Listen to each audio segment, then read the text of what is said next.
Linguagem das emoções.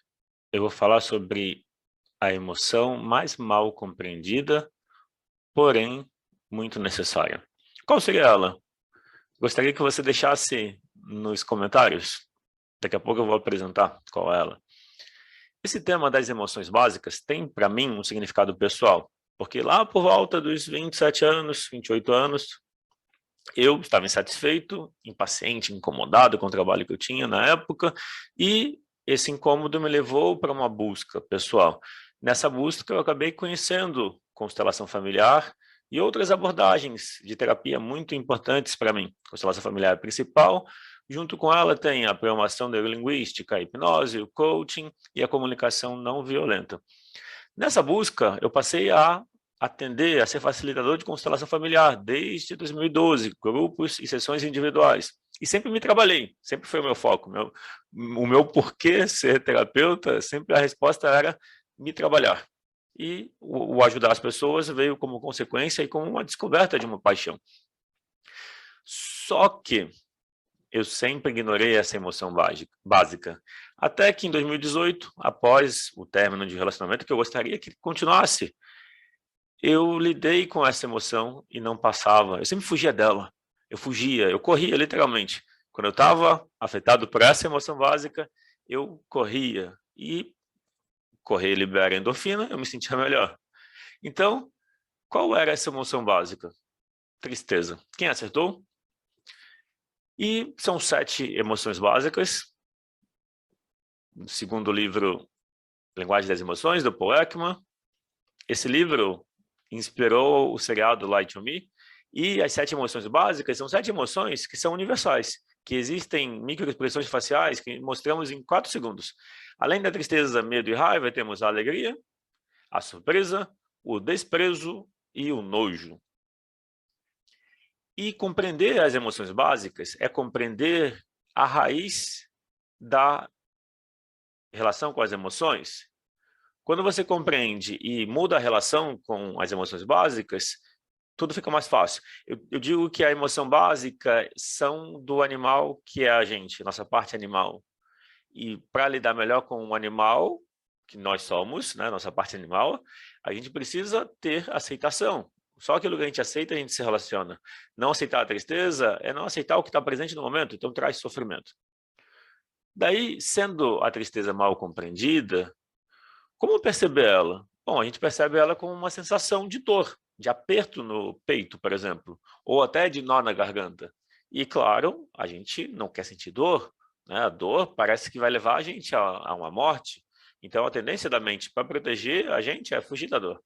Só que fugir da dor aumenta ela. E tem um padrão que é ou fugir da tristeza ou ficar remoendo ela. Às vezes a pessoa fala, eu lido bem com a tristeza. Como você lida?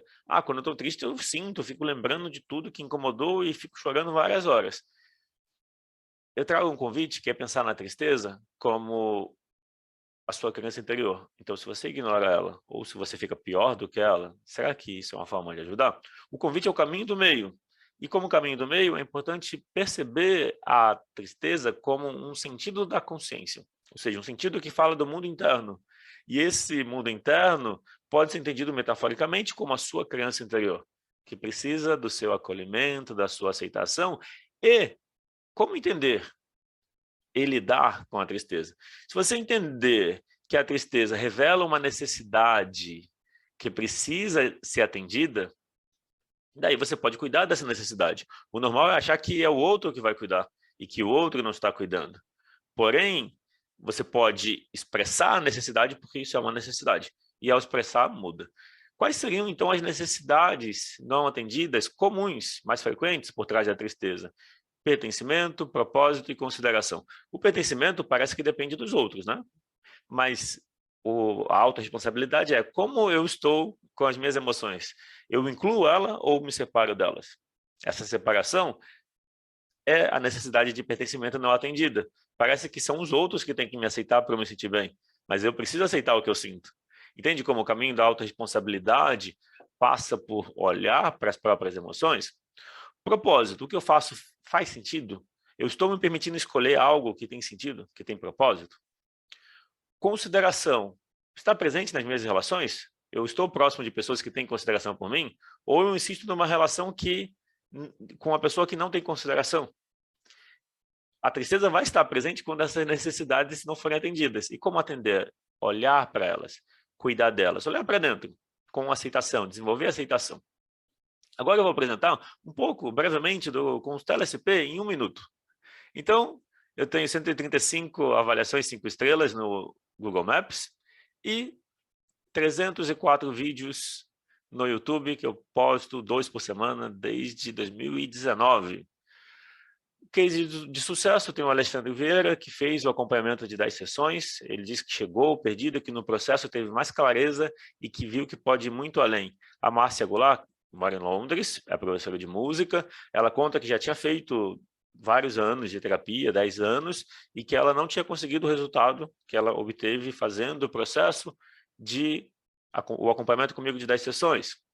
Meu diferencial, que eu ouço dos clientes, eu tenho leveza na solução de questões difíceis, eu consigo um equilíbrio entre resultado e processo. Então, eu vou até onde eu ajudo, eu facilito que o cliente chegue até onde ele quer. Se ele quer resultados, a gente consegue trabalhar para trazer esse resultado sessão a sessão, mas é sempre essa troca, esse equilíbrio entre resultado e processo. E eu ofereço um acompanhamento de 10 sessões, que traz um aprofundamento sessão a sessão. Boas referências, pessoas que buscam desenvolvimento pessoal e profissional, que querem melhorar relacionamentos, ou querem melhorar a satisfação pessoal e produtividade. Deixo como mensagem final uma frase do Jung, que é: quem olha para fora sonha, quem olha para dentro desperta.